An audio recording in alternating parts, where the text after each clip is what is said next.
natin si Mika guys. Nawala yung account niya. Okay. Wait lang. Hindi naman na nagsisend ng bayad.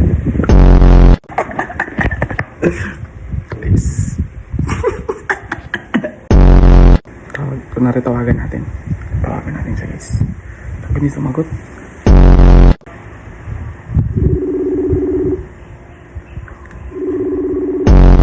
Eh na, nag-reply na siya guys. Puta, sabi niya puta. Guys. Oh my.